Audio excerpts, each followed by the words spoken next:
Bonjour à tous, bonjour à toutes, bienvenue sur cette chaîne. On va parler de vocation. Aujourd'hui, on va parler de vie professionnelle et comment se réaliser sous le prisme astrologique. Si tu ne me connais pas, je m'appelle Annabelle Lem.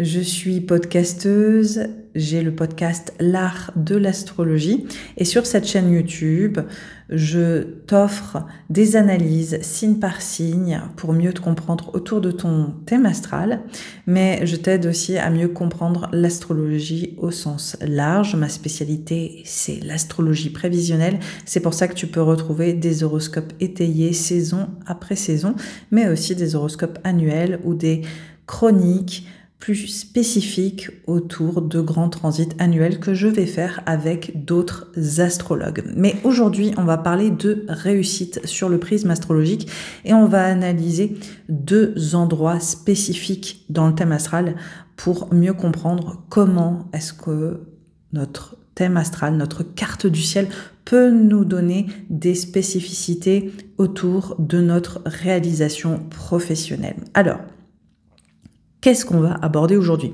On va parler déjà de l'élément fondamental, il s'agit du milieu du ciel.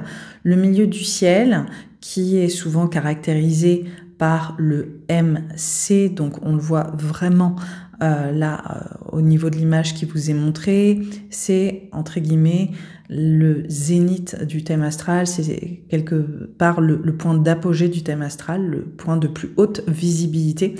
Et ça vient nous donner, en fonction de là où il va être placé, le signe astrologique où il va se situer, des tendances autour de notre façon de nous accomplir. Et puis on va aussi aborder la maison 10 et les planètes qui s'y trouvent, qui vont nous donner aussi d'autres éléments pour mieux saisir comment nous sommes portés à prendre un rôle spécifique lié à notre accomplissement professionnel. Alors, avant de poursuivre, pas de panique, il est tout à fait normal de ne pas avoir de planète en maison 10. C'est très très normal, c'est plutôt rare, disons, d'avoir des planètes en maison 10. L'autre chose aussi que je vous invite à regarder, c'est si vous avez des planètes dans le même signe, accessoirement, que le milieu du ciel. Je vous invite à écouter justement la planète affiliée, ça pourra vous donner des renseignements, mais pareil, il est plus rare d'avoir des planètes proches du milieu du ciel et des planètes dans la maison 10 que de ne pas en avoir. Donc, et ça ne raconte rien de vos réalisations professionnelles de ne pas en avoir. Ça ne veut pas dire, vu que la maison 10, entre guillemets, est vide et vu que vous n'avez pas de planète proche du milieu du ciel, qu'il n'y a pas de potentiel super réussite pour vous au niveau du prisme astrologique. L'astrologie est très complexe, donc là c'est juste des nuances. Je vous donne des analyses. Quoi qu'il arrive, vous y trouverez votre compte. Pour trouver votre milieu du ciel en signe, rien de plus simple. En fait, il s'agit pour vous d'aller sur un site comme astro.com ou Astrothème ou Evozen ou tout autre site en fait qui va sortir vos coordonnées astrologiques et de regarder votre thème et de voir où est placé ces deux lettres MC avec la petite flèche et de passer votre souris, par exemple sur Astrothème, ils vous permettent de le faire, de passer en fait votre souris sur cet endroit du thème et vous aurez les informations données. Sur Evozen, je crois qu'ils vous listeront, enfin dans tous les sites dédiés, ou même taper sur les moteurs de recherche type comment je trouve le milieu du ciel au niveau de mon thème astral et vous aurez les informations. C'est extrêmement simple, mais il suffit de faire la démarche pour avoir cette visibilité autour de votre thème astral et rechercher un peu par vous-même les informations qui vont ressortir sur votre réalisation professionnelle. Alors, avant de poursuivre et de faire l'analyse du milieu du ciel en signe, d'abord, je voulais faire un petit point sur la notion de réussite au niveau de l'astrologie, parce que on est dans un système aujourd'hui qui est capitaliste, à laquelle on doit s'assimiler par la force des choses, et donc on a quand même des biais et des croyances sur ce que raconte la réussite et l'accomplissement. qui aujourd'hui veut dire quelque chose, mais historiquement raconte aussi d'autres choses, d'accord? Alors, il faut savoir que le milieu du ciel ne va pas seulement raconter comment est-ce qu'on va se réaliser d'un point de vue professionnel, mais c'est un point sous le prisme astrologique qui nous parle de responsabilité. Et si on devait vraiment définir la notion de réussite sous le prisme astrologique, c'est plutôt une notion de responsabilité. Donc, le milieu du ciel et la maison 10 sont des espaces de responsabilité. C'est-à-dire où est-ce qu'on est amené à grandir, à mûrir, à se responsabiliser, à se stabiliser. Et puis aussi à être quelque part la clé de voûte. Voilà, c'est vraiment des points qui sont les clés de voûte de notre thème. C'est là où quelque part toute la structure se rejoint pour aller former une forme, voilà, de concrétisation ou de réalisation. Ce qui est aussi intéressant à savoir, c'est que historiquement, la maison 10, elle est affiliée à une énergie martienne, à l'énergie de Mars. Donc, c'est pas forcément un point qui est extrêmement confortable, qu'il s'agit du milieu du ciel ou de la maison 10. Les symboliques, c'est celle du dépassement de soi, c'est celle d'aller conquérir quelque chose. Comme je vous l'ai dit, c'est le point d'apogée du thème astral. Donc, c'est comme une cime aussi à aller atteindre. Donc, c'est pas cet endroit d'accessibilité. En général, pour aller chercher ou vraiment incarner les manifestations proposées par notre milieu du ciel et notre maison 10, c'est des choses qu'on va aller vivre au travers de grandes transitions de vie. Souvent, le milieu du ciel et la maison 10, dans notre thème, au début, va plutôt représenter, dans le cadre de l'enfance, nos figures parentales, ce qu'elles font, et aussi comment est-ce qu'elles nous montrent la voie vers notre propre réalisation. Donc, quels sont les exemples que nous avons eus en termes d'autorité, en termes de responsabilité. Donc, c'est vraiment aussi presque une éducation ou une forme de voie de réalisation qui nous est proposée par des figures d'exemplarité liées à cet accomplissement. Donc, c'est vrai que je voulais juste rectifier ça parce que souvent la réussite, quand on prononce le mot réussite ou accomplissement de manière presque par défaut, on va tout de suite imaginer une sorte d'accumulation matérielle ou des honneurs spécifiques qui vont nous être donnés et on va affilier ça à une forme de reconnaissance. C'est tout de suite, on est dans la dynamique du gain. Voilà, c'était ça que je voulais vous dire. C'était ce côté, on va recevoir. Qu'est-ce qu'on va recevoir? Comment est-ce qu'on va briller? Alors qu'en réalité, dans le paradigme, on va dire, astrologique et historique qui date, le fait de se réaliser, c'est de porter beaucoup de responsabilités. Et ce que je voulais vous dire justement avec cette maison 10 qui était associée à l'énergie de Mars, c'est quelque chose de pas forcément confortable et c'est une voie de transformation qui peut nous challenger et nous mettre au défi. Donc ça, il faut pas le perdre de vue aussi. C'est-à-dire que c'est pas quelque chose d'acquis, c'est quelque chose qu'il faut aller se conquérir, sachant que il s'agit du point le plus haut de notre thème natal. Donc voilà, il y a une direction, on est en voie et c'est pas quelque chose de forcément acquis d'entrée de jeu. C'est quelque chose qu'il faut retenir avant que je fasse cette analyse. Alors, maintenant, on va aller sur l'analyse du milieu du ciel en signe. Alors, quand on a le milieu du ciel dans le signe du Bélier, qu'est-ce que ça raconte? Le milieu du ciel dans le signe du Bélier, ça montre qu'on a un besoin farouche d'autonomie autour de la sphère professionnelle, qu'on a aussi un rapport compétitif au travail, potentiellement, ou dans notre sphère pro, à moins qu'on ait une démarche particulièrement indépendante dans notre façon de nous réaliser. On est souvent peut-être porté par le besoin de prendre une sorte de place de leadership où on a besoin de travailler comme indépendant ou comme entrepreneur ou en tant que donneur d'ordre, en tant que leader, en tant que manager, en tant que chef. Ça va être très important d'avoir cette capacité de décision quand on a le milieu du ciel dans le signe du Bélier. Sinon, on aime aussi accessoirement intervenir dans des métiers de haute pression, dans des métiers où on va être très actif aussi physiquement, et il y a aussi cette autonomie présente. On a besoin de se dépasser ou de relever des défis ou de venir aussi porter un peu notre aide au travers de crises. C'est la figure héroïque du bélier qui peut être représentée. Souvent, on peut avoir des personnes qui vont être...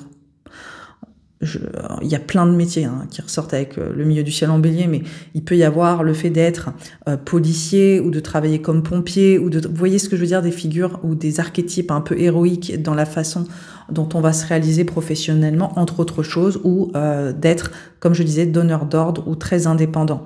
C'est, je dirais, un milieu du ciel qui est pas forcément facile à vivre, parce que ce côté d'avoir la possibilité d'exprimer son identité de manière assez farouche, et puis surtout d'être autosuffisant, c'est pas facile en début de carrière, clairement, avec justement le milieu du ciel dans le signe du bélier, et donc on peut souvent aussi avoir un problème avec l'autorité.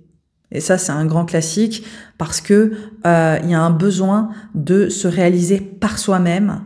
Et cette indépendance qui est très viscérale, elle peut avoir du mal à trouver sa place au début, justement dans la société dans laquelle on est, où il faut peut-être honorer, on va dire, nos supérieurs. Et quand on a un milieu du ciel en bélier, on a un tempérament de feu, on a un tempérament qui est extrêmement vif et indépendant, et ça peut être compliqué de se mesurer justement à des personnes qui vont nous dire quoi faire. Donc ça fait partie du cheminement, et justement dans cette notion de c'est pas forcément acquis, il faut aller conquérir notre place, ça fait partie des expériences qui peuvent être traversées. En tout cas, plus vous valorisez votre autonomie, votre indépendance, et vous écoutez aussi votre besoin de prendre le lead, plus vous rayonnez, quoi. Ça, c'est vraiment fort avec le milieu du ciel en bélier. Quand on a le milieu du ciel dans le signe du taureau, alors là, on est sur l'archétype, on va dire, d'une quête de sécurité, d'ancrage, de stabilité. Avec l'archétype du taureau, on est sur un besoin de pérennisation durable,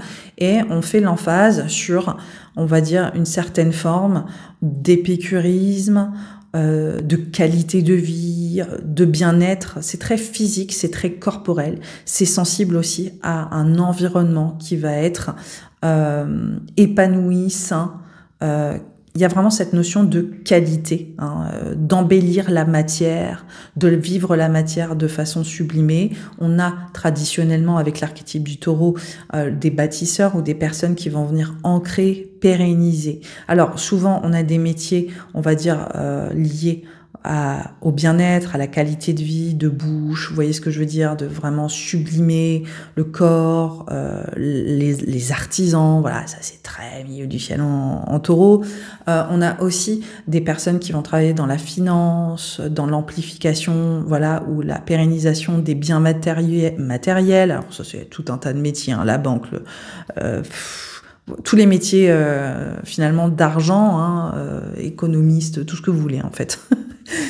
Et puis on a évidemment aussi tout ce qui tend à la culture et qui est valorisé, alors culture, patrimoine, voilà, ça c'est le taureau, vous voyez ce que je veux dire, la belle vie, c'est comment est-ce qu'on vient améliorer, voilà, cette vie au travers de la matière. Et donc là, il y a pléthore de possibilités. C'est sur une croissance qui est évolutive, qui est stable. On a un rapport au travail qui est très sain. On comprend que les choses prennent du temps, qu'elles se construisent dans la durée. On n'est pas là pour monter en pression, accélérer le rythme, absolument pas. On est dans une dynamique où on prend le temps, en fait, et on comprend aussi avec ténacité que on doit aller conquérir nos désirs de concrétisation avec une certaine forme de lucidité lente, quoi. Il y a vraiment cette idée-là qui ressort avec le taureau. Donc je trouve que c'est un signe qui s'adapte très bien à ce cheminement, professionnel, et cette évolution particulière du milieu du ciel. Ensuite, pour le milieu du ciel dans le signe des Gémeaux. Alors, le milieu du ciel dans le signe des Gémeaux, là, on est dans un besoin de mouvement qui va être à proprement parler à la fois intellectuel ou même de façon très trivial, tangible. Donc on a un besoin de renouvellement, c'est le travail, la mission professionnelle, la façon aussi dont on va se réaliser, prendre responsabilité, c'est en accueillant en fait ce rythme de vie qui va être continuellement dans une forme de renouveau, voilà, d'innovation autour du rythme, de changement. Alors, pour certains ou certaines, ce sera vraiment à proprement parler dans une quête d'apprentissage et de transmission et de communication et d'échange continu qui va être relationnel, qui va être de l'ordre de la communication et des métiers liés à la communication, enseignants, médias, etc., enseignement. Mais pour d'autres, ça va être très littéral, ça va être tous les métiers de déplacement, tous les métiers d'échange, de commerce, de partage, de gestion aussi. Hein. C'est comment est-ce qu'on vient, voilà, on va dire, c'est comme si j'avais des images, mais l'archétype des Gémeaux, il y a vraiment ce côté, ça fourmille. Et ça fourmille d'informations, ça fourmille de mouvements, de changements. On est continuellement en proie à plein de choses à gérer et donc on a des esprits qui sont très vifs de manière générale et qui sont tout le temps en train de se faire médiateur de quelque chose. Voilà, médiateur intellectuel, médiateur dans les déplacements, voilà, des personnes qui vont travailler dans cette quête de déplacement continu. Et puis on a vraiment ce besoin d'être sollicité par de multiples choses de façon continue. Puis avec le milieu du ciel aussi, dans le signe des Gémeaux, on va aussi être dans le jeu. Hein, pour certains, il y a tout ce milieu du jeu, tout ce milieu du divertissement autour de la communication, autour des échanges, qui est aussi accessoirement très présent. Voilà, c'est très présent la notion de jouer, de jeu, de s'amuser, de se divertir, d'apporter de la légèreté. Ça aussi, c'est très présent. Et ça, cette dynamique de renouvellement et de pas être dans un quotidien qui va être répétitif, ça va être vital pour les personnes qui ont le milieu du ciel en Gémeaux. Ensuite, quand on a le milieu du ciel dans le signe du Cancer. Alors là, la fonction première de l'archétype du Cancer, c'est la notion de protéger, c'est la notion de sécurité, de faire cocon, de faire clan. Hein, c'est très présent, de relier. Alors là, on est sur l'affect, hein, on est sur un signe d'eau, et il y a ce besoin de sécurité et de protection qui va être viscéral pour l'archétype du Cancer. Et souvent, il y a cette notion de soin pour certains ou certaines. Il y a cette notion aussi de travailler pour l'État, pour les institutions, de faire partie d'une grande maison. Alors, elle est étatique, elle est aussi peut-être plus symbolique, en œuvrant en fait pour une structure, quelque chose de voilà, qui va venir soutenir, qui va venir en aide aussi. Hein. Il y a vraiment cette dynamique avec l'archétype du Cancer. Et il y a toujours aussi peut-être des valeurs qui peuvent se télescoper autour des enfants, autour de la famille, autour de valeurs fortes qui vont assurer, on va dire, voilà, cette cohésion quelque part émotionnelle ou culturelle ou structurelle. Donc pour l'archétype du Cancer, il faut quelque part faire un métier où en tout cas on se réalise en sentant que on va contribuer à maintenir cette sécurité et à cette protection, quoi. Il y a quelque chose de très fort avec cet archétype du Cancer autour de ça, ou accessoirement, d'ailleurs, quand on pense plutôt au troisième décan du Cancer, il y a aussi cette idée d'aller ouvrir des voies de sécurité ailleurs, quoi, ou ouvrir ce que raconte la sécurité d'une façon qui va être beaucoup plus large, qui va être beaucoup plus globale. Donc il est souvent le cas d'avoir des gens qui travaillent dans la fonction publique, avec un milieu du ciel en Cancer, qui travaillent pour l'État ou qui s'engagent pour l'État. Par exemple, typiquement, milieu du ciel en Cancer, on pourrait se dire « Ah non, pas des militaires. Ah si, des militaires. Si. » Parce que, voilà, ou des policiers aussi, ou des personnes qui ont à cœur de sécuriser ou qui travaillent dans des métiers où on va dire que c'est la mission clé, quoi. Voilà. Donc, c'est des choses qui peuvent revenir, entre autres, de thérapie, soins, accompagnement. Enfin, voilà, ça, c'est typique des milieux du ciel en Cancer.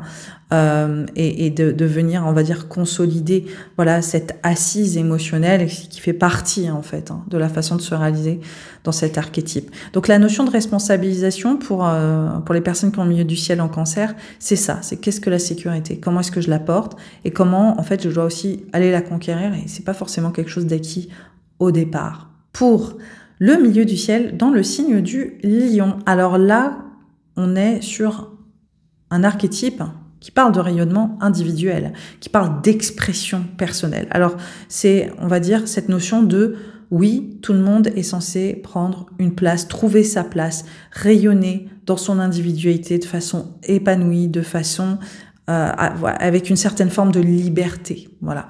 Ça, c'est vraiment l'archétype du lion. Souvent, c'est les personnes, quand vous avez le milieu du ciel dans le signe du lion, où la notion de réalisation personnelle, la notion d'expression même identitaire, la notion d'aller conquérir son autorité, ça va être important. Hein. Ça crée une certaine forme de surenchère parce qu'on a besoin de gagner une reconnaissance avec un milieu du ciel dans le signe du lion.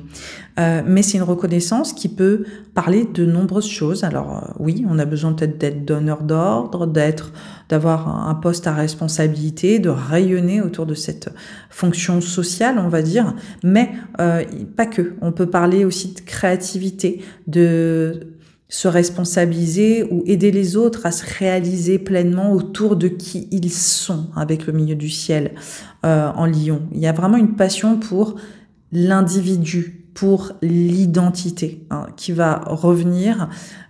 Et de façon générale, on a quand même une volonté d'aller peut-être s'accomplir de façon peut-être un peu plus forte que, je dirais, d'autres signes qui vont aisément avoir des missions qui seront, comme on l'a vu, celles de la sécurité, celles de la communication.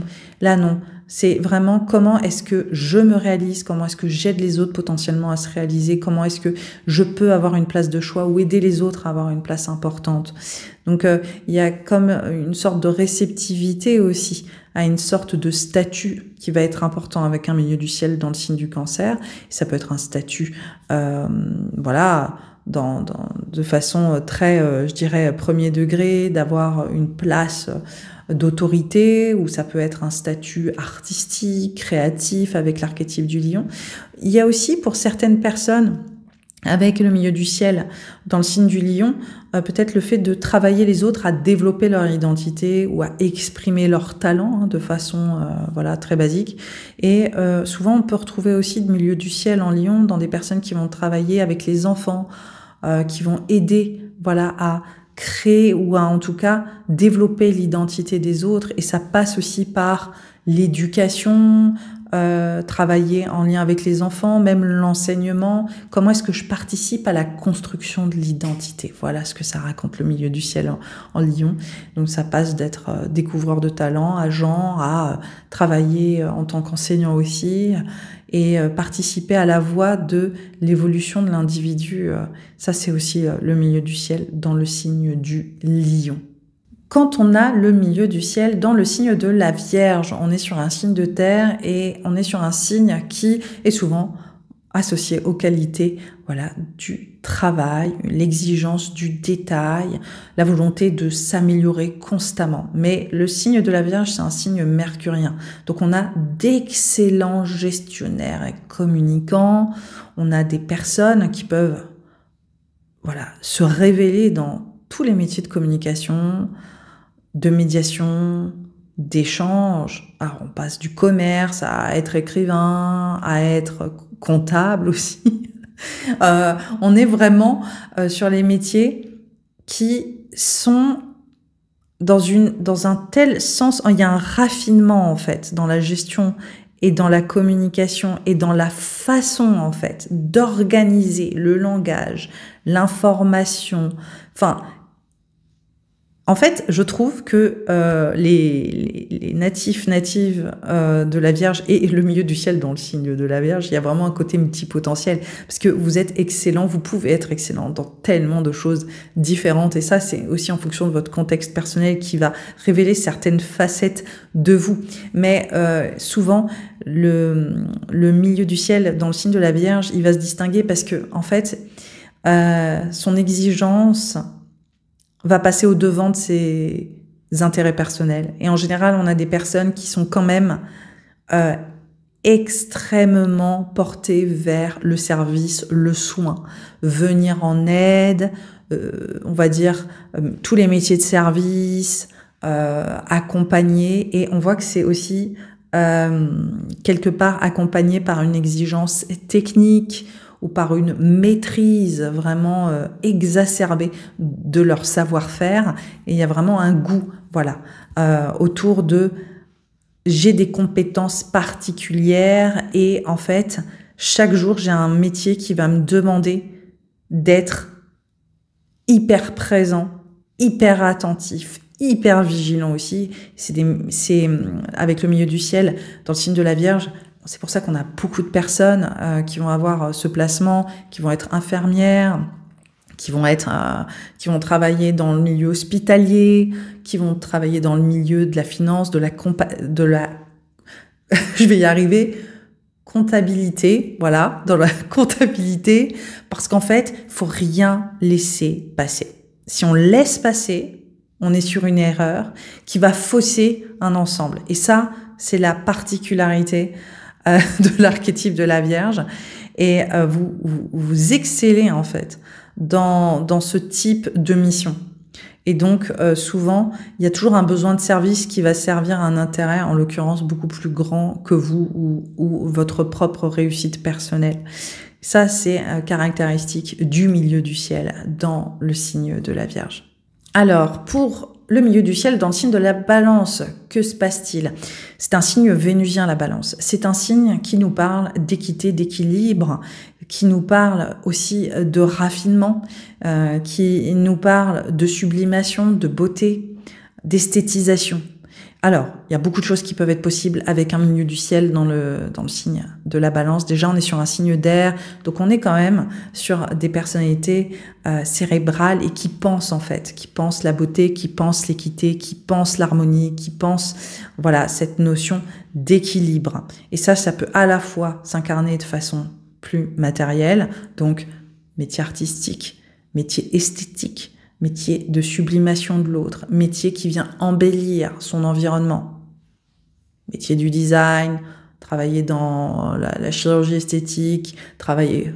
Alors là, voilà, tout ce qui sert à... On va créer du beau. Hein. C'est un peu comme le taureau, le milieu du ciel en taureau, parce qu'on est sur des métiers vénusiens. Donc l'objectif, c'est comment est-ce que je fais pour que ce soit beaucoup plus joli à tous les niveaux.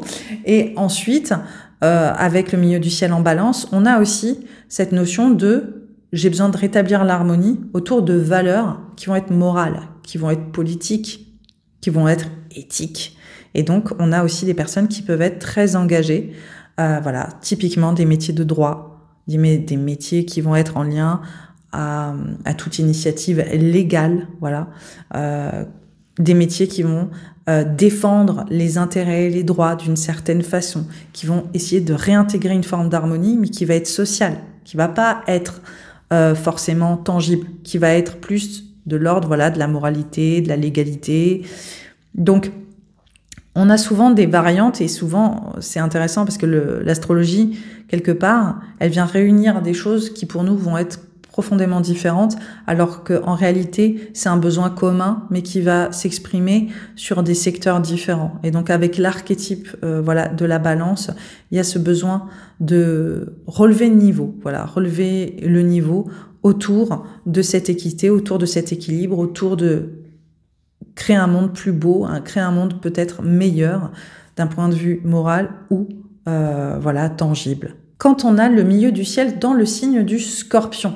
Alors, quand on a le milieu du ciel dans le signe du Scorpion, on est très à l'aise quand même avec l'évolution, les défis, les challenges imposés par le milieu du ciel et les prises de responsabilité. On va le faire de façon plus stratégique avec l'archétype du Scorpion. En général, le Scorpion, quand on a le milieu du ciel, en tout cas dans ce signe en particulier, on aime se dépasser, voilà, professionnellement. On aime avoir un impact, en fait. On sent que si on va contribuer socialement à une mission professionnelle, c'est pour faire bouger les lignes, c'est pour aider potentiellement les autres en profondeur. Alors, ça vient couvrir énormément de potentiels différents. Déjà, le Scorpion, c'est un signe martien, donc tous les métiers qui vont être à risque, en zone de tension, en pression particulière, en stratégie, où en fait les enjeux sont grands. Alors, je Je peux citer un tas de métiers, encore une fois, comme le signe du bélier, le milieu du ciel en bélier, qui est un signe martien aussi. Tous les métiers, on va dire, où on va se mettre à risque ou dans des situations peut-être plus conflictuelles ou qui vont être dans une tension particulière, que ce soit être être policier, être dans les urgences hospitalières, être dans des situations où on fait face à des conflits ou à des crises. Donc le nombre de métiers où on va gérer des conflits et des crises au travers de notre métier. Typiquement assistante sociale pourrait avoir un milieu du ciel dans le signe du Scorpion, parce qu'on va être au cœur de nœuds qui vont être émotionnels, qui vont être psychologiques, de nœuds aussi. Milieu du ciel, par exemple, on peut travailler en réanimation, on peut être sage-femme parce qu'on va tous les métiers aussi de soins des femmes. Ça, c'est des choses où on va intervenir et on va aider à faire la passation de crise et de transition. Et quand on a le milieu du ciel en Scorpion, on peut aussi avoir besoin de préserver, de sécuriser des ressources qui ne vont pas être acquises. Donc, ça va être d'un point de vue psychologique ou matériel. Donc, les psys, les accompagnants, ça va être aussi typiquement toutes les personnes qui vont travailler dans les finances, etc., etc. Ça, c'est le milieu du ciel dans le signe du Scorpion, parce qu'on a besoin de pérenniser des choses qui ne sont pas dues. Voilà, ou qui ne sont pas vouées à être acquises sur la durée. Et l'archétype du Scorpion, le milieu du ciel en Scorpion, va intervenir pour essayer de ramener une sécurité à ce qui semble nous échapper. Je vous parle à moitié de manière hyper littérale et tangible et à moitié de façon symbolique, mais ça vient vraiment toucher à tellement de couches de métiers probables. Il y a aussi le besoin de révéler des vérités, des systèmes invisibles. Donc souvent, avec le milieu du ciel en Scorpion, on peut avoir des chercheurs, on peut avoir des personnes qui vont faire renaître de leurs cendres des choses qui ont été invisibilisées, qui ont été mises de côté, typiquement. Donc on peut avoir des analystes, des statisticiens, etc., qui vont dire en fait c'est comme ça que ça se passe, vous l'aviez pas vu, je vous montre l'autre versant. Donc ça c'est typique des milieux du ciel en Scorpion. Quand on a le milieu du ciel dans le signe du Sagittaire, alors là on est sur une expansion, une quête d'ouverture, et on voit que ça va être autant intellectuel que de manière littérale. On a besoin de sortir des sentiers battus, de sortir du connu, d'élargir en fait notre champ de connaissances, de conscience potentielle, et puis même il y a vraiment cette dynamique expérientielle. Donc il y a comment est-ce que j'atteins un idéal autour de ce que je fais, autour de ma fonction. J'ai un grand idéal, j'ai des idéaux, j'ai des grandes idées à défendre. Typiquement, le premier archétype qui peut venir quand on a un milieu du ciel en Sagittaire, c'est d'être enseignant, c'est d'être conférencier, c'est d'être une personne qui va transmettre, véhiculer des grandes idées, des grands idéaux politiques, grand archétype d'un milieu du ciel en Sagittaire, mais pas que. Quand on a le milieu du ciel en Sagittaire, on est aussi dans cette volonté d'aller au-devant de nouveaux espaces, de nouveaux environnements. Donc on a beaucoup de gens aussi qui peuvent être empreints de travailler à l'international, de voyager dans ce qu'ils font, de travailler aussi dans des métiers de déplacement, de changement. Et après, dans cette quête d'idéaux à défendre, parce que ça, c'est vraiment comment est-ce que vous prenez responsabilité, c'est en incarnant un idéal fort. Tous les métiers du droit, les métiers légaux, vous allez intervenir pour faire respecter le droit, ou vous allez représenter le droit. Vous avez besoin, en fait, avec un milieu du ciel en Sagittaire, de représenter socialement une institution ou une idée qui est beaucoup plus grande que vous. Vous voyez ce que je veux dire? Vous avez besoin de représenter quelque chose. Voilà. Donc souvent, le corps enseignant, c'est ça. C'est-à-dire, on défend cette idée de l'éducation. Voilà. On va défendre l'idée du droit. On va défendre aussi tous les métiers de la culture avec le milieu du ciel en Sagittaire. Je vais représenter cette ouverture culturelle sur le monde. Je vais représenter les liens internationaux, etc., etc. c'est vaste. Il y a aussi cette idée d'être toujours, voilà, représenter quelque chose de plus grand que soi, ça va être fort. Et puis après, évidemment, il y a tous les métiers spirituels aussi, quoi. Donc le fait de s'engager dans les ordres, mais ça, on est plus des minorités, de travailler dans les milieux potentiellement intuitifs, spirituels, les métiers de la recherche aussi, de la recherche, mais pour représenter, voilà, cette idée d'aller développer des connaissances ou d'aller incarner des connaissances plus vastes et d'élargir le champ des savoirs. Donc voilà, entre autres, ce que peut représenter le milieu du ciel en Sagittaire. Quand on a le milieu du ciel dans le signe du Capricorne, alors on est sur un signe gouverné par Saturne. Le milieu du ciel en Capricorne, il prend son travail très très au sérieux. C'est un signe qui n'a aucun problème à gravir les échelons de sa réalisation professionnelle. C'est un signe, le milieu du ciel en Capricorne, qui nous montre que par contre l'autorité, la reconnaissance, la légitimité impliquée par un statut social va être extrêmement important. Voilà, alors là, quand on a le milieu du ciel en Capricorne, on a besoin d'atteindre un niveau de réussite qui va peut-être plus correspondre à ce que la société nous dicte de la réussite. C'est-à-dire, j'ai besoin d'avoir un statut. Voilà, ça va être quand même relativement important. Et on a besoin de construire quelque chose ou d'aider à construire quelque chose. Il y a quelque chose, il y a beaucoup de répétitions. On a besoin de construire un projet. On a besoin de faire partie d'une structure. On a besoin de consolider. Souvent, il y a cette dynamique très institutionnelle avec le signe du Capricorne. On a besoin de représenter les institutions. On a besoin de travailler dans un cadre de travail qui va être extrêmement, solide, ou qui va représenter une forme de sérieux, ou qui va faire appliquer une forme de cadre, de structure. L'archétype du Capricorne, le milieu du ciel dans le signe du Capricorne, souvent on a des personnes qui n'hésitent pas à créer leur propre structure. C'est un grand classique parce qu'il y a un besoin d'autorité qui est tel, il y a un besoin de représenter en fait presque une structure à nous tout seuls, que souvent on peut avoir des fondateurs, on peut avoir des personnes qui créent leur entreprise. C'est aussi un autre milieu du ciel qui est très, je trouve, porté par l'entrepreneuriat, le milieu du ciel en Capricorne. Souvent, comme l'archétype du Bélier, avec le milieu du ciel en Bélier, on va avoir besoin d'être notre propre chef. Ça va être important. On a besoin de monter dans la hiérarchie. On a besoin d'être en haut de la hiérarchie. Ça peut être, on va dire, fastidieux. On a besoin de grimper en fait sur l'échelle, de la réussite, de la hiérarchie, et on met du temps à s'installer, on va fonder. Il y a vraiment un besoin de se dépasser professionnellement, c'est-à-dire qu'on a des hautes exigences. On se met la barre très très haut avec le milieu du ciel en Capricorne, et on lâchera rien. Il y a une endurance. C'est pour ça que souvent, le fait de créer sa boîte, c'est parfait, parce que ça met du temps à décoller, c'est souvent fastidieux, compliqué, il faut avoir les reins solides pour créer sa boîte, il y a une pression.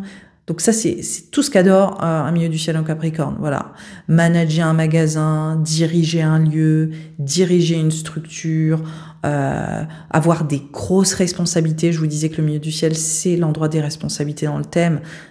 Historiquement, c'est plus ça que le principe de réussite. Alors là, vous êtes comme un poisson dans l'eau. Plus on vous donne de responsabilités, plus on vous met une pression colossale sur les épaules pour maintenir le navire à flot, plus vous êtes renforcé. Alors, il y a très peu de personnes qui vont se sentir comme ça, mais ça fait partie des choses qui vous valorisent énormément. Donc, rien n'est impossible pour vous, milieu du ciel en Capricorne.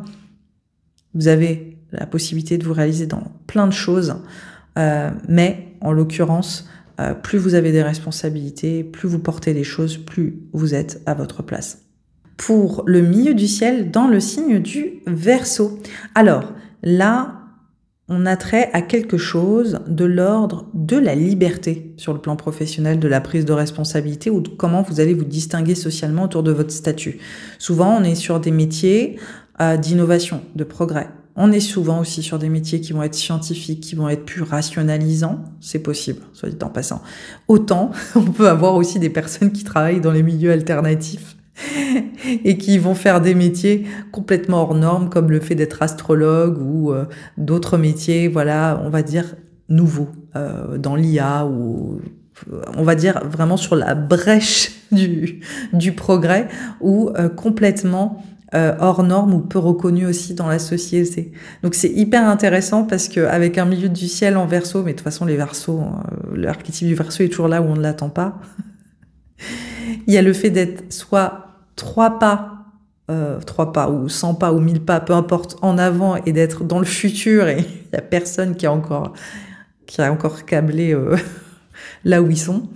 Ou sinon, il y a le fait d'être complètement en marge et d'être loin du troupeau d'une façon ou d'une autre dans ce que vous faites professionnellement. Le milieu du ciel, en fait, en Verseau, il va avoir besoin de son indépendance, il va avoir besoin d'une liberté farouche, il va avoir besoin de faire les choses comme il l'entend. On est aussi sur des métiers cérébraux qui vont être intellectuels, qui vont permettre de réfléchir en dehors, encore une fois, des normes.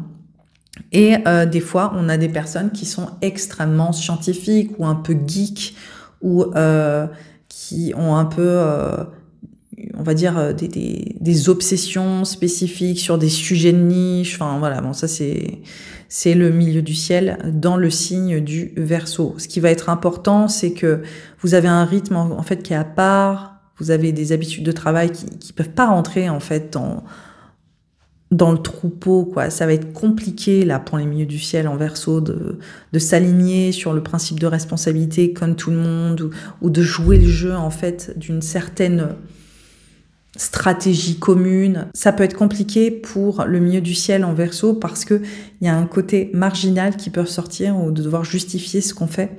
Ce qui va être aussi important, c'est de défendre des valeurs sociales, des valeurs communautaires, collaboratives, ou de sentir que on a un idéal pour repousser peut-être les idées reçues autour de notre activité. Ça va être aussi important de sentir qu'on a des convictions fortes autour de notre travail. Quand on a le milieu du ciel dans le signe des poissons, ça peut être un peu compliqué de s'adapter dans la société hyper productiviste et capitaliste qui attend de nous une certaine forme de performance parce qu'on a des rythmes, on a des cycles, des émotions qui sont très particulières et professionnellement, on est tellement perméable, on est tellement sensible, on est tellement en réceptivité que d'être en fait dans cette dynamique d'action, d'être dans cette dynamique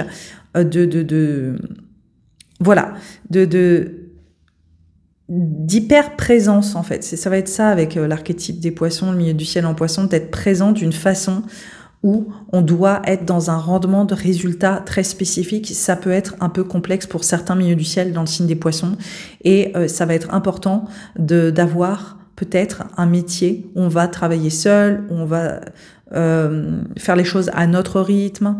Souvent, avec le milieu du ciel en poisson, on peut avoir des créatifs, on peut avoir des personnes hypersensibles, on peut avoir des intuitifs, on peut avoir des personnes qui, on va dire, et c'est le signe des poissons, c'est le dernier signe du zodiaque, hein, le milieu du ciel en poisson, on est souvent un petit peu isolé, on est dans notre bulle, dans ce qu'on fait. On peut être créatif, artiste, accompagnant. On peut aussi travailler dans le soin. Mais disons que il faut qu'on puisse avoir un rythme fluctuant et gérer notre activité comme bon nous semble, parce que on va aussi être extrêmement sensible à notre environnement, aux personnes avec qui on travaille, et on peut pas se présenter de la même façon tous les jours. Je sais pas si vous voyez ce que je veux dire, mais on peut pas être dans une dynamique répétitive et performer de façon égale chaque jour. Donc souvent, voilà, ça va être des métiers indépendants ou des métiers où on va vraiment respecter un peu le flux de nos émotions ou de notre énergie qui va être assez, en variation avec l'archétype des poissons. Souvent, il y a vraiment cette notion d'expansion avec l'archétype des poissons, le milieu du ciel. Donc, on peut être dans une dynamique extrêmement féconde et prolifique autour de notre activité. Ça va dépendre aussi de nombreux facteurs dans notre thème. Donc, il y a la notion d'allier aider, d'aller soutenir, d'aller amplifier ce qui est déjà là, d'aller exprimer, d'aller chercher à magnifier certaines choses, à apporter. Alors, on a beaucoup de soignants qui ont le milieu du ciel en poisson. On a beaucoup d'artistes, comme je l'ai déjà évoqué. On a aussi des personnes qui vont avoir le don d'une forme d'intuition sensible qui vont leur permettre en fait de très bien se guider autour de leur activité, peu importe ce qu'ils font, mais il y a quand même un besoin de forte autonomie. Et souvent, je trouve que c'est un milieu du ciel qui peut être difficile pour les natifs parce que les poissons, ils ont tendance à suradapter. Et à l'archétype des poissons et le milieu du ciel en poisson, on a tendance à se plier aussi, des fois aux exigences des autres, etc. Et on peut se retrouver un peu marginalisé ou isolé parce qu'on sent qu'on est en inadéquation. Donc il peut y avoir une inadéquation chronique juste avant de comprendre que, en fait, on fonctionne différemment et on doit trouver notre propre façon d'être efficace. Voilà. Donc souvent il y a un côté un peu en fait, on est dans la continuité de l'archétype des Verseaux. Il y a un petit côté hors norme. Je pense que c'est un métier qui fonctionne, qui peut très bien fonctionner en étant isolé avec le milieu du ciel en poisson, ou qui, on va dire, revendique une certaine forme de solitude, ou qui suit ses propres règles en termes de rythme et de performance.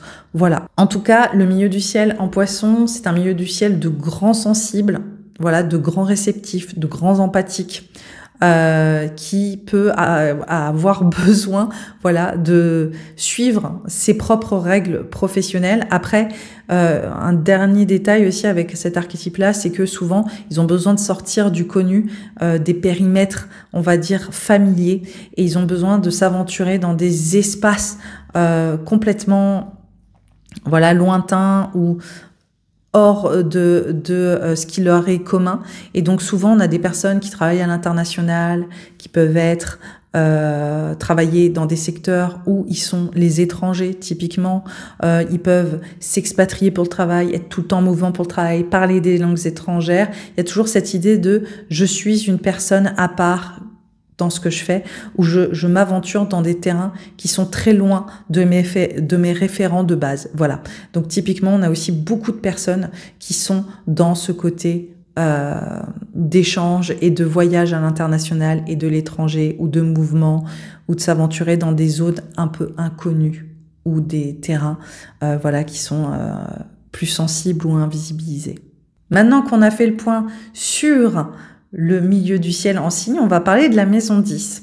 Et la maison 10, en général, elle s'établit grâce au milieu du ciel qui pointe le début de la maison 10 dans le thème astral, et elle vient couvrir, voilà, un autre espace dans votre thème. Et ça, c'est avec la domification Placidus, c'est la domification la plus couramment utilisée. Donc, je vous ai demandé de vous concentrer sur le signe du milieu du ciel. Maintenant, on va parler de cette maison 10 et elle va être particulièrement intéressante si on a une planète dedans. Ce qui va nous donner, en fait, un rôle pris au sein de votre activité, en plus de ce qu'on a déjà vu avec le milieu du ciel dans le signe. Donc, ça va nous donner plus d'informations. Je le répète, les 3/4 d'entre vous n'avez pas de planète en maison 10, d'accord? C'est tout à fait normal. C'est quelque chose qui est plutôt de l'ordre d'une minorité. Il n'y a pas de maison vide en astrologie, d'accord? Il n'y a pas de maison vide. C'est pas parce que vous avez pas de planète dans cette maison 10 que, en l'occurrence, aucune planète n'est affiliée à la maison 10. Mais ça, c'est pour quand on est un peu plus avancé en astrologie.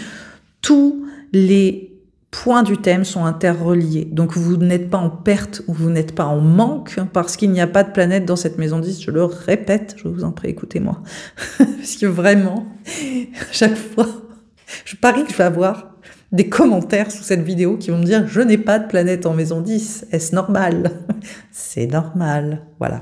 Donc vraiment, mais là, c'est pour les personnes que ça concerne. Ça peut être intéressant. Donc, je vous mets quand même ces informations dans cette vidéo. Alors, on va commencer par la Lune. La Lune. Quand on a la Lune dans la maison 10, ça va venir teinter, un rôle spécifique propre à votre carrière. Donc vous avez peut-être le milieu du ciel en bélier, mais vous avez la lune en maison 10. Ça vient nous donner de nouvelles informations qui vont se télescoper, qui vont rajouter de la nuance. La lune, qu'est-ce qu'elle apporte ?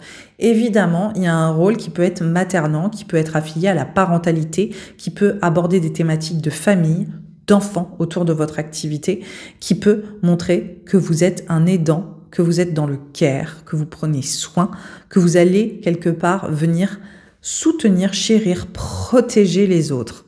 Il est question aussi peut-être d'être fonctionnaire, de travailler pour l'État, de travailler pour les institutions. Le principe d'aller sécuriser les autres avec la lune dans la maison 10. Voilà. Souvent, on peut travailler dans la petite enfance aussi, typiquement. Travailler, comme j'ai dit, enseignant, petite enfance, pédagogie. La lune aussi, c'est les besoins essentiels. Nourriture, nourrir, subvenir aux besoins vitaux. Ça, c'est la lune. Donc, il y a vraiment cette idée de sécuriser aussi dans la matière de façon extrêmement tangible. Donc, on a des personnes qui peuvent tenir un restaurant avec la lune en maison 10. Ça va avoir des variantes spécifiques. Je vous invite à regarder le signe aussi de cette lune pour avoir des informations complémentaires. Parce que ça va aussi venir teinter tout ça et montrer le rôle que vous incarnez. Donc souvent, voilà, avec la lune, vous allez représenter une figure soutenante, de soins, de care. Vous allez subvenir aux besoins, vous allez nourrir, voilà, vous allez chérir, vous allez accompagner, vous allez être, entre guillemets, une sorte de parent archétypal au sein de votre activité, où vous allez travailler dans des grandes maisons, dans des grandes structures, où vous allez pouvoir subvenir, pareil, aux besoins des autres. Quand on a le soleil en maison 10, alors là, il y a un besoin de reconnaissance, il y a un besoin de réussite qui est, d'un point de vue archétypal, très, je dirais, représentatif de ce que la société nous demande. C'est-à-dire, tu dois exister socialement pour être quelqu'un qui réussit. Il y a un besoin d'être visible avec le soleil en maison 10. Il y a un besoin d'atteindre un certain niveau de rayonnement. Ça va être important. On est souvent ambitieux avec un soleil en maison 10. Il y a vraiment ce truc viscéral, peut-être depuis qu'on est enfant, d'avoir besoin de briller. Il y a quelque chose de... J'ai besoin d'atteindre un certain niveau. Et ça, c'est peut-être donné aussi par les figures parentales. Souvent, avec un soleil en 10, on a une vision de l'autorité, on a une vision de la réussite. On a peut-être eu un exemple qui nous a dit, voilà ce qu'il faut que tu atteignes. Il y a un idéal très fort à aller à conquérir avec ce soleil dans la maison 10. Donc, c'est souvent un facteur de recherche de visibilité, de recherche d'autorité, de souveraineté ou d'avoir un rôle de leader avec un soleil. En maison 10, il y a aussi le fait d'être un créateur, d'être une personne qui va rayonner artistiquement aussi, peut-être avec le soleil dans la maison 10. Voilà, ça fait partie des possibilités, mais en tout cas, une chose est sûre, on a souvent besoin d'être vu ou en tout cas, ne pas passer inaperçu sur le plan de la réussite sociale. Quand on a Mercure dans la maison 10, alors là, c'est simple, on est largement communicant. On est potentiellement communicant parmi les rôles que l'on tient, on est bon gestionnaire, on est cérébral, on est intellectuel, on a peut-être un rôle d'intellectuel, de gestionnaire. On peut aussi être dans le jeu. On est peut-être quelqu'un qui maîtrise une expertise technique. Alors je dis ça peut être footballeur avec un Mercure en maison 10. On peut être un très bon gestionnaire. On est souvent un médiateur. On a besoin aussi peut-être d'enseigner, de faire passer des informations. On peut être journaliste. Vous voyez ce que je veux dire ? On a vraiment ce besoin d'être continuellement dans cet échange. Et encore une fois, on peut travailler dans des métiers de déplacement, de mobilité. On peut gérer les déplacements des autres aussi. On a besoin d'être dans cette organisation globale avec Mercure. Et ça va être de façon tangible, donc déplacement, mobilité, gestion, comptabilité, ce genre de choses. Mais on peut aussi être de façon plus cérébrale sur l'idée de l'information, des idées, de l'enseignement, etc. Ensuite, quand on a Vénus en maison 10, alors Vénus est traditionnellement Aphrodite, planète de l'amour, mais aussi évidemment planète de l'acquisition financière, planète d'esthétisme et de beauté, hein, qui tend à vraiment parler de tout ce qui est beau dans la chair, dans la matière. Donc on a évidemment avec Vénus en maison 10 des artistes, des créateurs, des designers, des personnes qui vont travailler dans la décoration, qui vont travailler dans l'esthétique physique, hein, tout simplement, qui vont être dans les métiers de service, qui vont tendre à embellir. Voilà. Et on va avoir des acteurs, des personnes qui vont esthétiser le monde d'une façon ou d'une autre. Hein. Voilà. Alors, on a plein de rôles possibles avec ça, ou s'esthétiser aussi eux-mêmes. Et devenir Vénus, devenir une personne qui incarne en fait un certain niveau de créativité, de beauté, d'embellissement, etc., etc. Mais Vénus, on est sur cet épicurisme, sur cet hédonisme, sur les plaisirs de la chair. Donc on est aussi sur cette volonté d'amplifier, de magnifier la qualité de vie des autres. Souvent, on a des métiers de finance, on a des métiers d'argent, on a des métiers de luxe avec Vénus sur la maison 10. Donc il y a vraiment cette nécessité d'avoir la meilleure expérience de la vie possible, voilà, d'avoir le meilleur, quoi. Ça va être quelque chose de très important. Et souvent, voilà, il y a cette notion de travailler peut-être dans les métiers de l'économie, de la finance, de la gestion de patrimoine, de gérer l'argent des autres, etc., etc. Donc en fait, soit on crée l'expérience du beau, du luxe, et tout ce qui est de l'ordre de l'esthétique, même le côté olfactif, matière, designer, vêtements, mode, etc. Soit on tient en fait, on tient la bourse, quoi, le porte-monnaie, et c'est nous qui gérons en fait le moyen d'acquérir tout ça, quoi. Donc il y a vraiment ces dynamiques qui ressortent avec Vénus dans la maison 10. Alors, quand on a Mars dans la maison 10, là, on a besoin d'action. On a besoin d'un métier qui nous sollicite, qui énergétiquement nous demande énormément. Alors, typiquement, première chose qui me vient, c'est le fait d'être coach sportif, d'être dans des métiers à risque, des métiers qui défient notre peur, notre courage, notre force physique, etc., etc.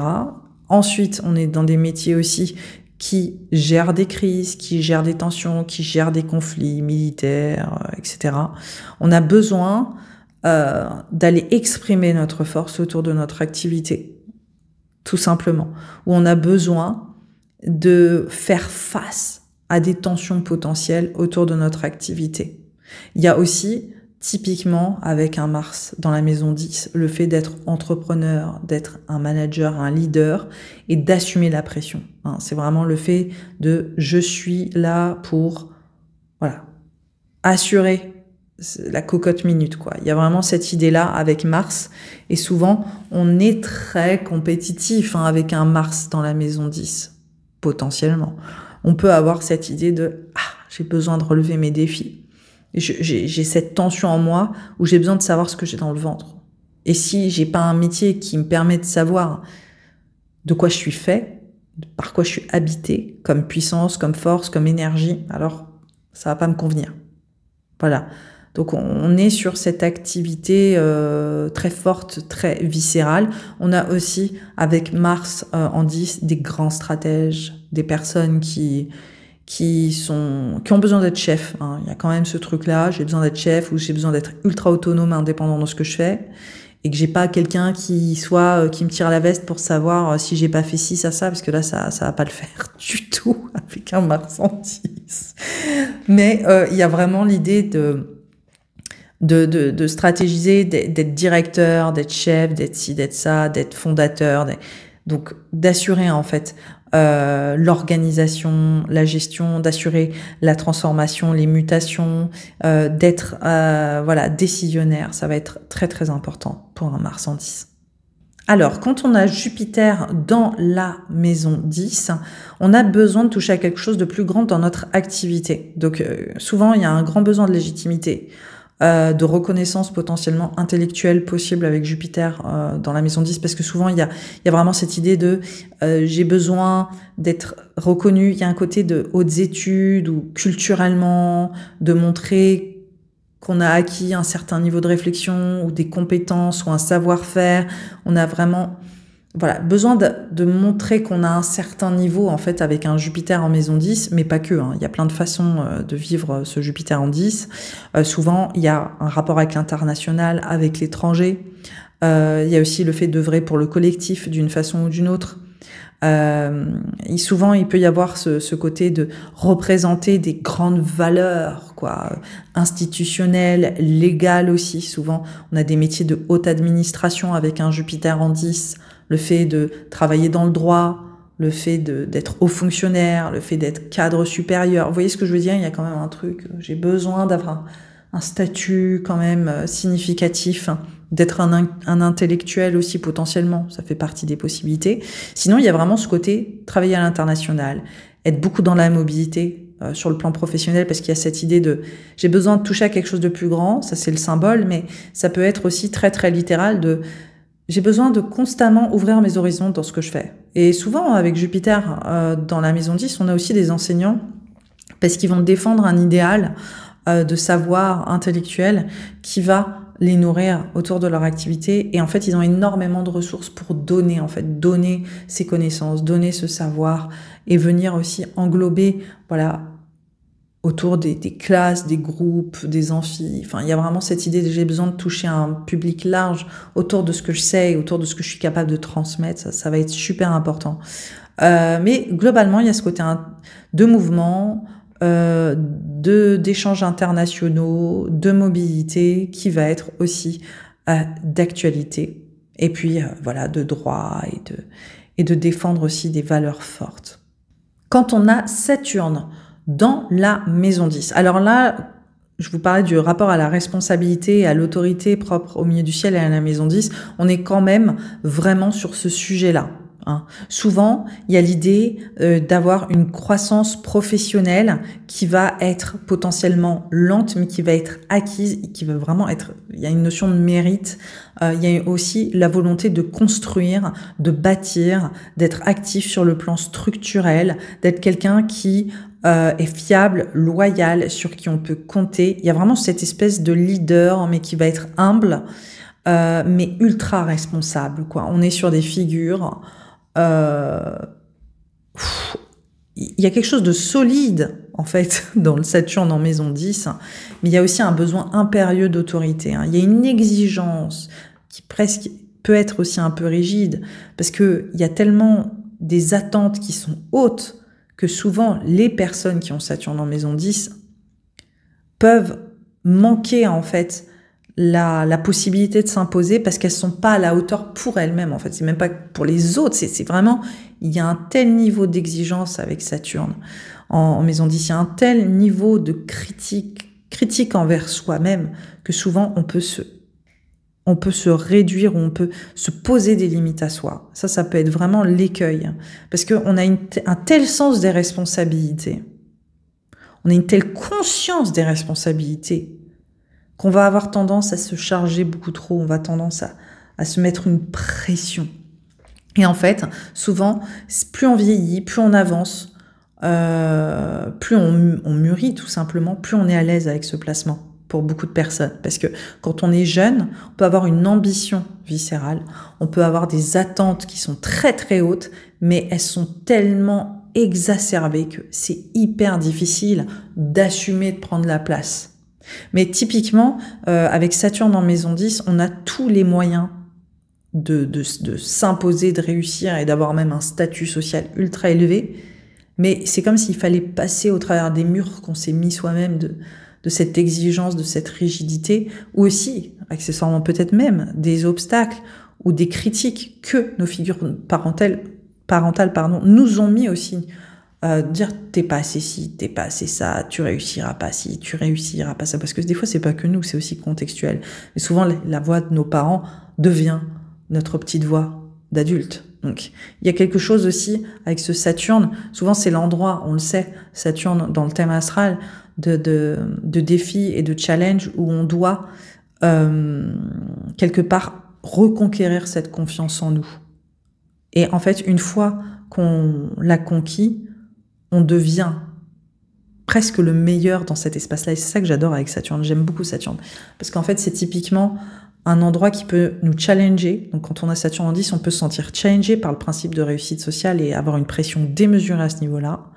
Et en même temps, c'est l'endroit où finalement on va devenir le meilleur ou l'expert. Mais il faut traverser ce mur de critique ou ce mur d'exigence complètement... voilà, c'est déraisonnable, hein, Saturne en 10, là. Enfin, il faut se détendre. Mais si je le dis pas à vous, je le dis à ce que vous avez entendu ou la pression qu'on vous a mis, ou parce que vraiment il y a quelque chose d'écrasant. Voilà, il y a ce truc écrasant d'une autorité, un exemple d'autorité qui a pu être. Mais en fait, finalement, je pense frustré et remis sur vos épaules à certains endroits. Donc, vous me direz si ça vous parle, parce qu'il y a plein de cas possibles. Mais sinon, Saturne en 10, vous êtes fait pour avoir un poste à responsabilité. Et justement, typiquement, le meilleur type de leader c'est vraiment les tenants et les aboutissants et qui est capable de poser les bonnes décisions parce qu'il maîtrise en fait les conséquences de ses actes. Quand on a Uranus dans la maison 10, alors là, on a potentiellement des grandes transitions sur le plan professionnel. Déjà, on change peut-être de métier de base. Donc, il n'y a pas une voie à proprement parler définie, stable ou continue. Il y a des aléas sur le plan de la façon dont on prend responsabilité, dans la façon dont on va se réaliser. Souvent, il y a un côté anachronique, original, marginal dans ce qu'on fait.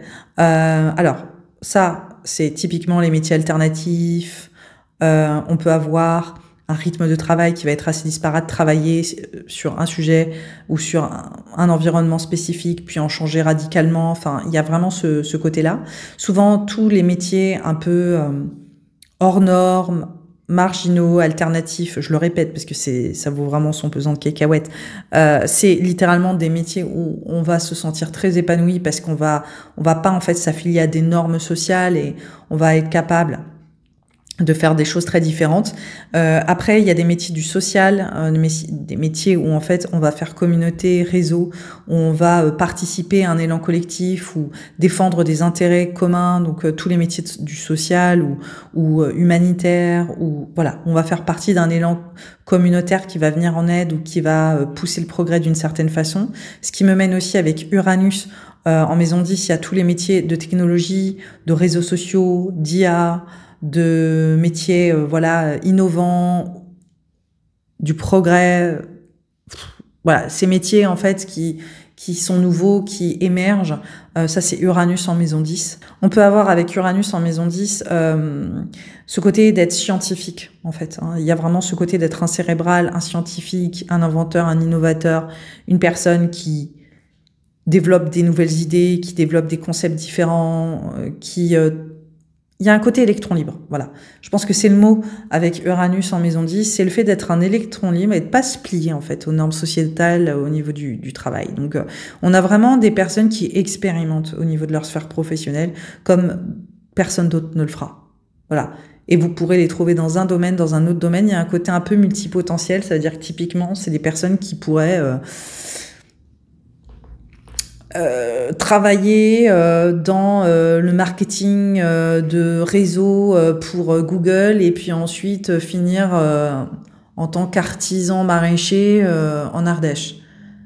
Et puis repartir éventuellement à gérer une association militante dans le Cantal. Enfin, Uranus en 10. Voilà. Voilà, il faut pas les cataloguer. Voilà, donc vous me direz en commentaire. Je caricature un peu, mais il y a de ça quand même. Il y a de ça.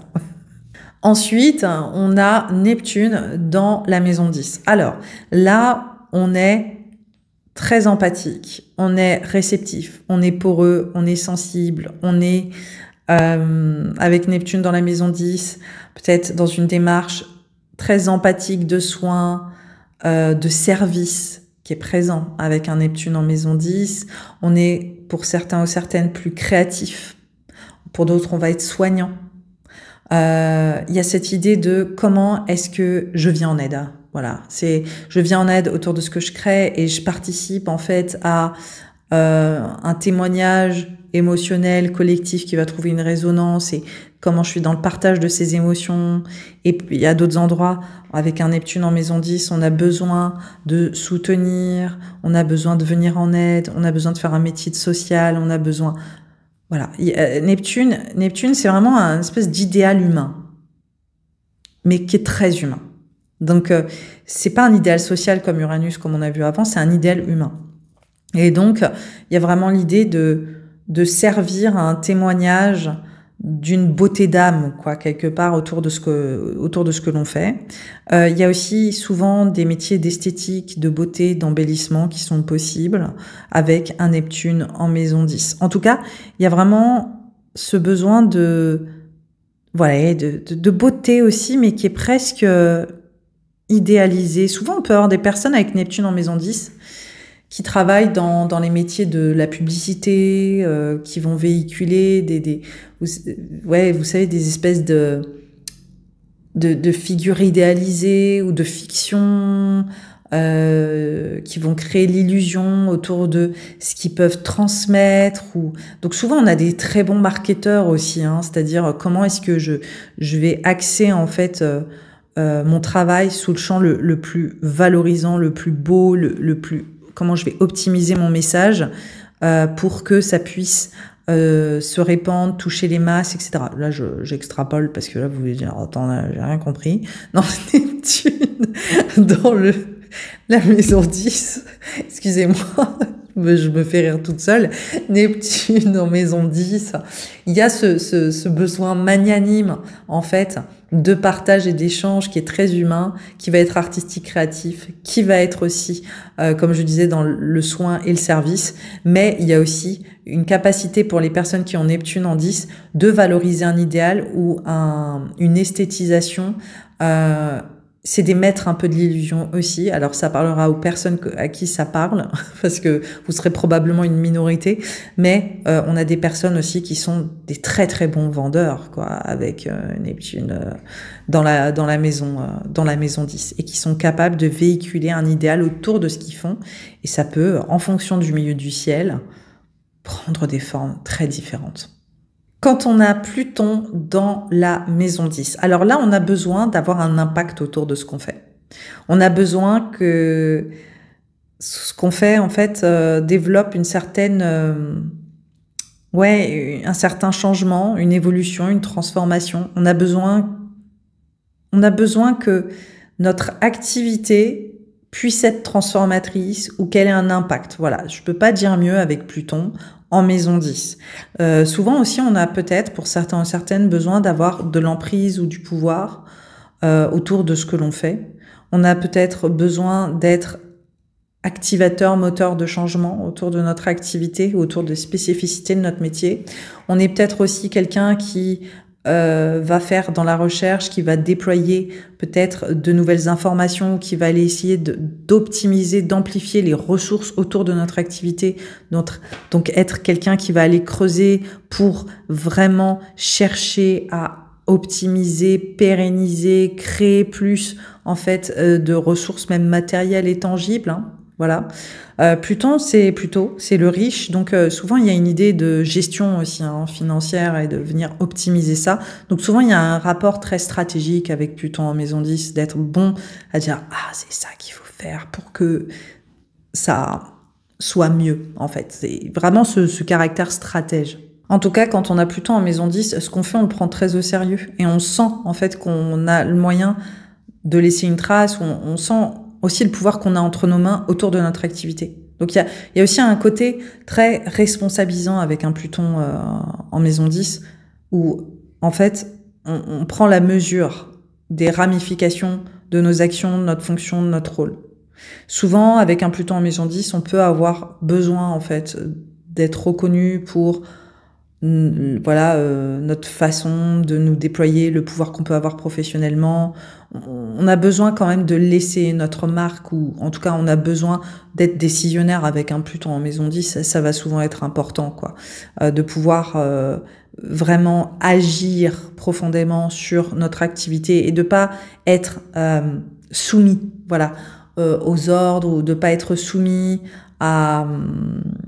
aux indications, et d'avoir au moins cette autonomie d'agir avec notre instinct, notre intuition, de laisser part à nos idées et à notre capacité à œuvrer pour le changement autour de notre activité. Donc ça va être relativement important pour nous avec Pluton en 10. Voilà, c'est la fin de cette vidéo. Je te remercie de l'avoir suivi jusqu'au bout et d'avoir pu découvrir justement le milieu du ciel en signe et les planètes en maison 10. J'espère que tu as pu avoir des informations qui t'ont été utiles et qui t'ont permis de réfléchir sur ta place et ta vocation. En attendant, sache que j'ai fait un workbook, j'en ai même fait 3. La trilogie de l'accomplissement, qui parle de ces sujets en profondeur et qui te permettent d'aller découvrir ton thème natal ou celui de tes proches pour aller rechercher les voies de réalisation, la vocation, les terrains d'accomplissement, les secteurs d'activité qui vont être les plus porteurs pour toi.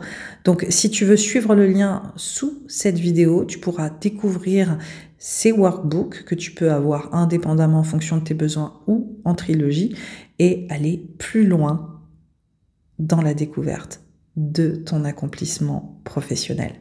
Si tu as aimé cette vidéo, je t'invite à me suivre. Je t'invite évidemment à liker cette vidéo, à me laisser des commentaires si tu veux avoir plus d'informations ou s'il y a des choses qui t'échappent dans ce que j'ai pu dire ou si tu veux être un peu plus guidé sur les informations que je te donne. Sache que je peux te répondre sous cette vidéo ou Pauline, ma collaboratrice, qui peut également lever le voile sur tes questions.